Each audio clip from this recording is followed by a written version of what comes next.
Sebut Allah beristiwa di atas arsy sudah jelas. Apa istiwa dalam bahasa? Jelas ya? Karena itu saya katakan terjemahannya itu dikatakan beristiwa, jangan diterjemahkan bersemayam. Bersemayam itu dalam bahasa Indonesia itu raja duduk di atas kursi kan, bersemayam namanya. Makna istiwa dalam bahasa Arab tidak ada makna yang lain kecuali pasti dia bersemayam di atas. Karena itu tidak boleh dikatakan bersemayam di atas arsy.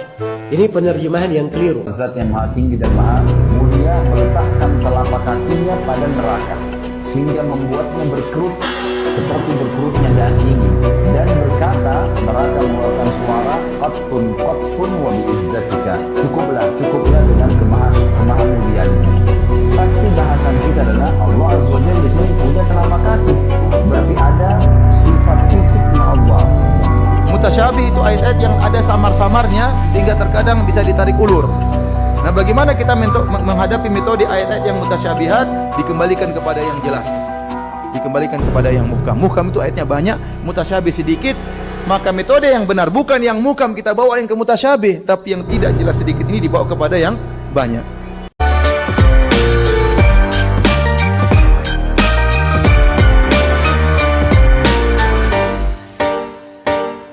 Assalamualaikum warahmatullahi wabarakatuh.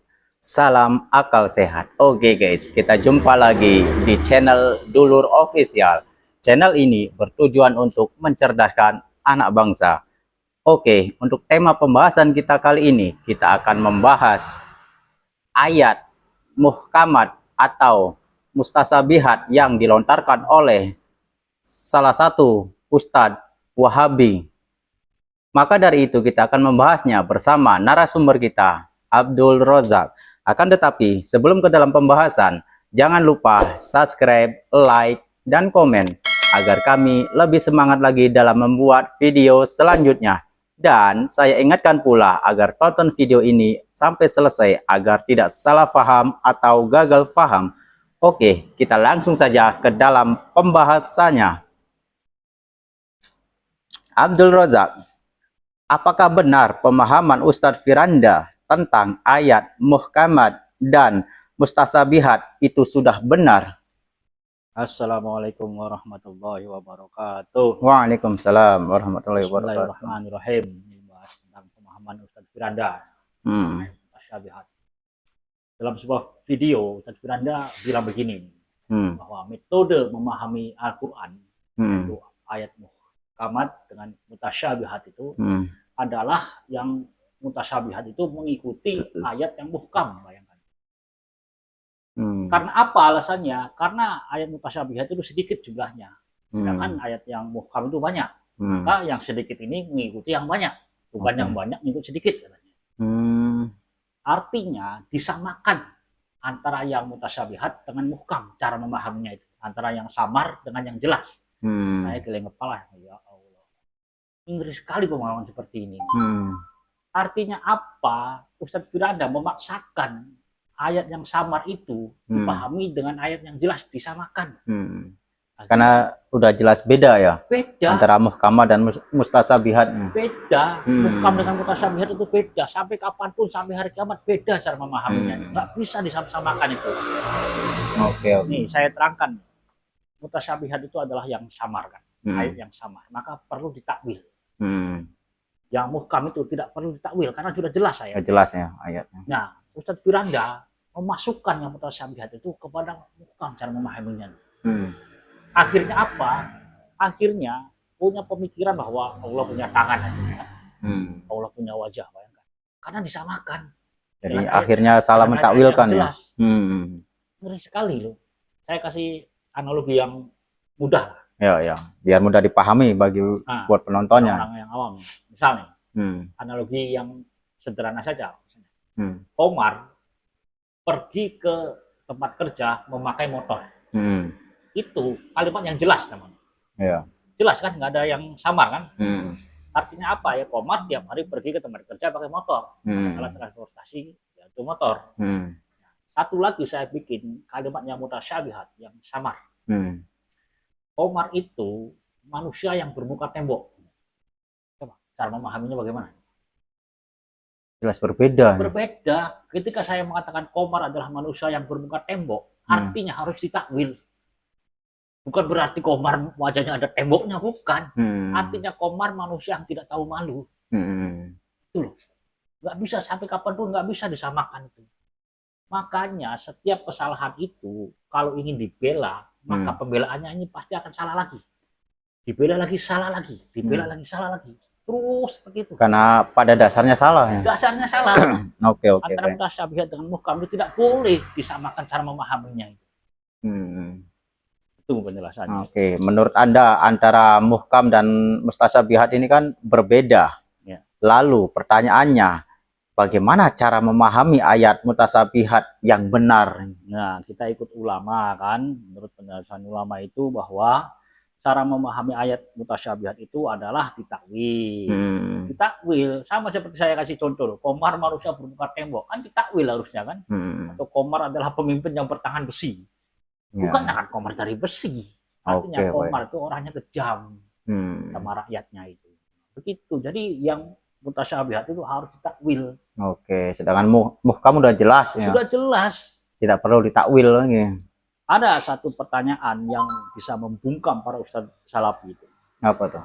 Mungkin kalau saya ajukan di sini mungkin ada ribut orang salafi itu.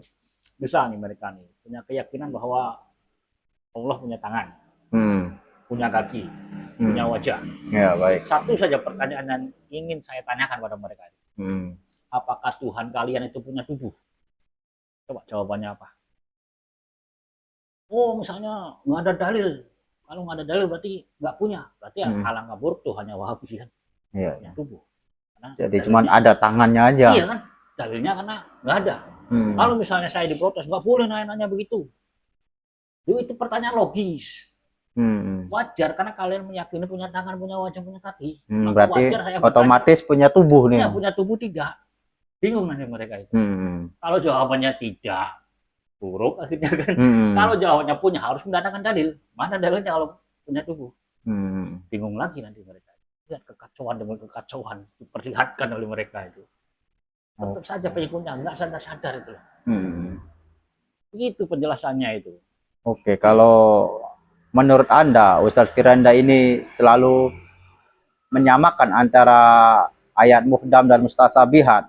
Berarti selama ini pertanyaannya ialah Ustadz Firanda nggak paham cara memahami ayat mustasyabihat ini. Nggak paham, setiap kebohongan itu pasti akan dengan mudah terbaca.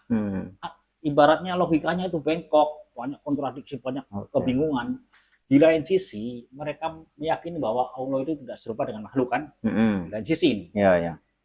Di lain sisi lagi, mereka meyakini bahwa Allah punya tangan, punya wajah. Itu dua hal yang kontradiksi lagi loh.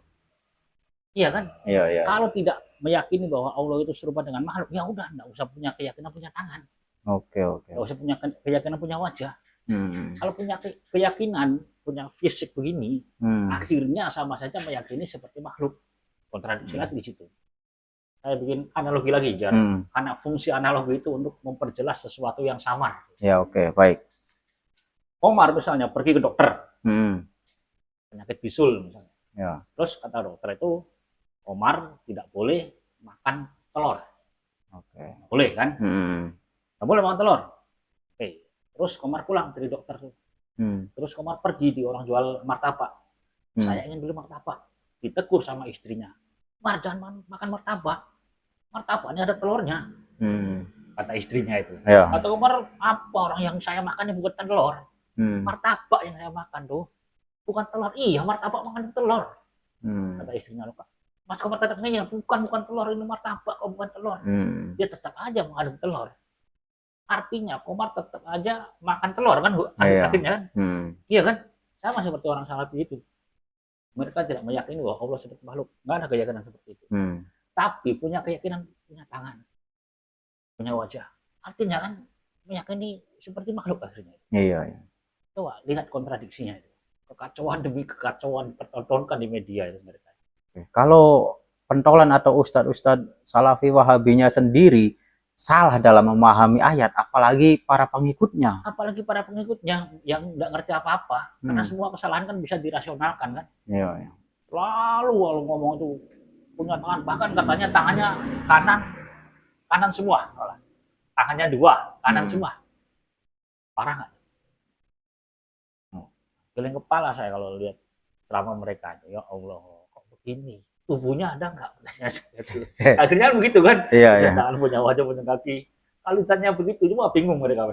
Berarti sangat bahaya ya, karena dari ustadz merekanya sendiri pun dalam memahami masih salah. Banyak yang salah, banyak kontradiksinya, banyak kebingungan. Cuman untuk mengantisipasi hal itu, akalnya dihilangkan dulu.